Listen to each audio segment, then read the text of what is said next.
Bagian kedua yaitu adalah untuk mengelola brand IT. Nah, di mana untuk langkah-langkah dalam mengelola brand IT ini yang diperlukan yang pertama adalah membuat konteks brand IT itu sendiri, lalu membuat penawaran brand IT, lalu membangun brand IT, menunjukkan manajer penghubung, dan yang terakhir adalah touching business.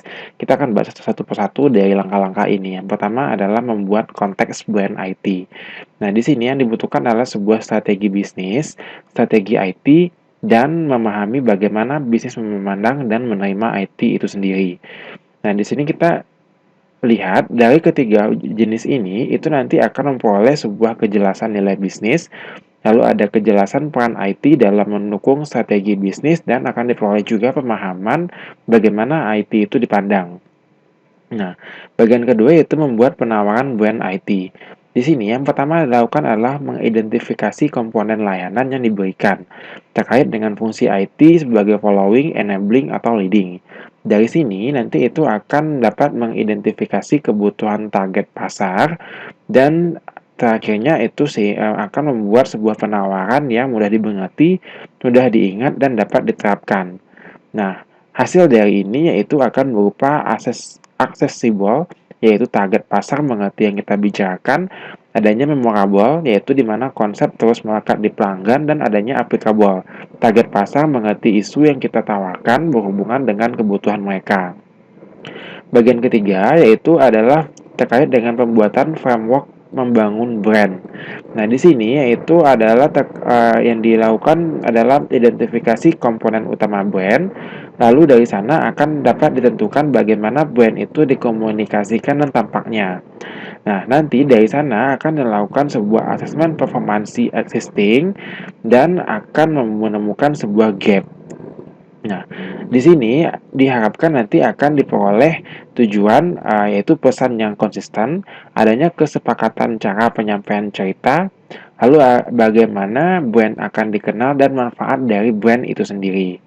Dan bagian keempat yaitu menunjuk manajer penghubung. Nah, di sini apabila interaksi antara IT dengan unit bisnis diserahkan kepada staf biasa, maka itu tidak akan efektif. Oleh karena itu, harus ditunjuk sebuah manajer penghubung, di mana yaitu tujuannya untuk menentukan tipe hubungan. Yang kedua, itu terdiri dari suportif, mempelajari tentang pelanggan dan empati. Lalu ada membangun norma dan proses untuk diikuti pelanggan, adanya menyelesaikan masalah pelanggan, adanya memberikan ide dan pilihan baru, dan dapat menyesuaikan perubahan kebutuhan dengan cepat, dan yang terakhir adanya menantang perspektif tapi sensitif. Dan bagian langkah kedua yaitu menentukan tujuan, lalu untuk sebagai identifikasi skill yang dibutuhkan. Lalu tujuan manajer ini dibuat adalah atau direkrut adalah untuk merekrut orang yang tepat, dan dukungan untuk meningkatkan level performansi dari IT itu sendiri.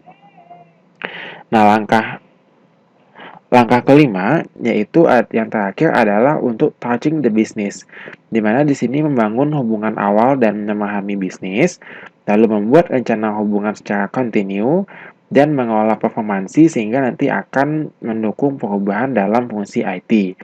Nah, sasaran dari tujuan dari touching the business ini yaitu untuk adanya menghasilkan hubungan dengan bisnis yang menciptakan nilai, adanya level performansi yang tinggi oleh manajer penghubung, dan mengakselerasi perubahan dalam IT. Nah, untuk touching the business ini adalah struktur organisasinya, di mana Departemen IT melalui manajer penghubung, yaitu harus mempunyai integrasi dengan bisnis perusahaan, baik itu dari SDM, dari finance, dari humas, dan dari marketing.